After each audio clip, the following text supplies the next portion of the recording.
তারা সন্ত্রাস তৈরি করত, আমাদের ছাত্রী বন্ধুকে ফ্রিজিং করতো। এবং আমার মনে আছে এগুলো প্রতিবাদ করতে গিয়ে আমার সংগঠন জাসদ ছাত্রলীগের তৎকালীন নেতা তারিকুল হক শাহজালাল হলে থাকতেন। প্রিয় বন্ধুরা, আমি গত যখন এই ঘটনাটা ঘটছিল তখন সারা বাংলাদেশে এক ধরনের পরিস্থিতি তৈরি হওয়ার চেষ্টা হচ্ছিল, একটি অস্থিরতা তৈরি করবার চেষ্টা করা হচ্ছিল। নরুর উপরে আক্রমণ, চট্টগ্রাম বিশ্ববিদ্যালয়ের এই ঘটনা, কৃষি বিশ্ববিদ্যালয়ের ঘটনা, রাজশাহী বিশ্ববিদ্যালয় এবং ঢাকা বিশ্ববিদ্যালয় নির্বাচনের সময় বন্ধ ঘোষণা করা, সবকিছু মিলিয়ে এক ধরনের পদ্মার অন্তরালে কিছু ঘটাবার একটি পায়তারা ঘটছে বলে আমার মনে হচ্ছিল। অনেকে সেটা ভাবছেন। চট্টগ্রাম বিশ্ববিদ্যালয়ে যে ঘটনাটি ঘটলো, আমরা যখন 35 থেকে 40 বছর আগে এই বিশ্ববিদ্যালয়ের ছাত্র ছিলাম, এই ঘটনাগুলা কি তখন থেকে ঘটা শুরু হয়েছে বা তারা আগে থেকে বাংলায় বলতে পারবে। আমাদের সময় আমরা দেখেছি এই গ্রামের উচ্ছৃঙ্খল, অশিক্ষিত, অর্ধশিক্ষিত তরুণেরা বিশ্ববিদ্যালয় ক্যাম্পাসে আমাদের শামসুন্নাহর হলের সামনে গিয়ে ওই আমাদের ক্যাম্পাসের কিছু সহযোদ্ধা যারা তাদের আশ্রয় প্রশ্রয় দিয়ে লালন করত, পরিচালিত করত, তাদেরকে নিয়ে তারা সন্ত্রাস তৈরি করত, আমাদের ছাত্রী বন্ধুকে ফ্রিজিং করতো। এবং আমার মনে আছে এগুলো প্রতিবাদ করতে গিয়ে আমার সংগঠন জাসদ ছাত্রলীগের তৎকালীন নেতা তারিকুল হক শাহজালাল হলে থাকতেন। উচ্ছৃঙ্খল, অশিক্ষিত, বর্বর জোবরাকে আহমেদ ছেলে দ্বারা তার ছুরি আহত হয়েছিলেন ক্যাম্পাসের ভিতরে শাহজালাল হলের সামনে। আজকে যে ঘটনাটি ঘটলো, এই ঘটনার তার ধারাবাহিকতা এটি চট্টগ্রাম বিশ্ববিদ্যালয়ের সাথে এই গ্রামের যে বই তৈরি করে বছরের পর বছর, যুগের পর যুগ এটি চালিয়ে যাওয়া হচ্ছে।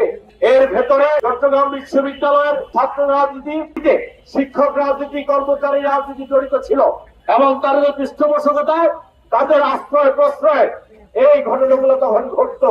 আজকে জুলাই গণঅভ্যুত্থান পরবর্তী সময় যখন সম্ভাবনার একটি বাংলাদেশ তৈরি হওয়ার স্বপ্নে সারা দেশের মানুষ, সারা পৃথিবীর বাঙালিরা যখন তাকিয়ে আছে, তখন এই বিশ্ববিদ্যালয়ের ছাত্রছাত্রীদের উপরে 24 ঘন্টা যেভাবে নির্মম বর্বরতার হামলা চালানো হয়েছে এবং সেই সময় অস্বাভাবিক প্রক্রিয়ায় এই সরকারের সমস্ত আইন শৃঙ্খলা বাহিনী নিশ্চয়ভাবে ঘুমিয়েছিলেন, এটি আজকে প্রশ্ন জাগে এই ঘটনাটা ঘটবার জন্য এটি তৈরি করা পরিকল্পিত একটি ঘটনা কিনা এবং আইন শৃঙ্খলা বাহিনী উপস্থিত না হওয়া, এটিকে প্রতিকার করতে না দেওয়া, এটিকে বন্ধ করার জন্য উদ্যোগ না নেওয়া, সেটিও কোনো তার অংশ কিনা, এটি জাতির সামনে একটি প্রশ্ন। আমরা পরিষ্কারভাবে বলতে চাই, বাংলাদেশের রাজনীতিকে অস্থির করবার জন্য, বাংলাদেশের স্বাধীনতা এবং সার্বভৌমত্বকে হুমকির মুখে ফেলবার জন্য আজকে জাতীয় এবং আন্তর্জাতিক ভাবে নানা ষড়যন্ত্র এবং চক্রান্ত হচ্ছে। সেই ষড়যন্ত্র এবং চক্রান্ত অংশ হিসাবে পলাতক ফ্যাসিবাদ এবং তার দোসররা নানা জায়গায় নানা কায়দায় আজকে অস্থিরতা ও শৃঙ্খলতা তৈরি করবার চেষ্টা করছে। কিন্তু সরকারের নির্লিপ্ততা, সরকারের উদাসীনতা, কখনো কখনো মনে হয় সরকার আছে কি নাই সেই প্রশ্ন আজকে সাধারণ মানুষ করছে। একজন ইচ্ছাজীবী শ্রমজীবী মানুষ প্রশ্ন করে সরকার আছে কি নাই। তৈরি করবার ক্ষেত্রে, ভায়োলেন্স তৈরি করবার ক্ষেত্রে যেইভাবে যা করা হচ্ছে, এই ক্ষেত্রে সরকারের কোনো নিয়ন্ত্রণ কোথাও নাই। সরকার চিন্তা করছে না, সরকার হিসাব দিচ্ছে। 1000 কোটি টাকা রাস্তা বন্ধ করা হয়েছে, কতটা রাস্তায় আন্দোলন হয়েছে।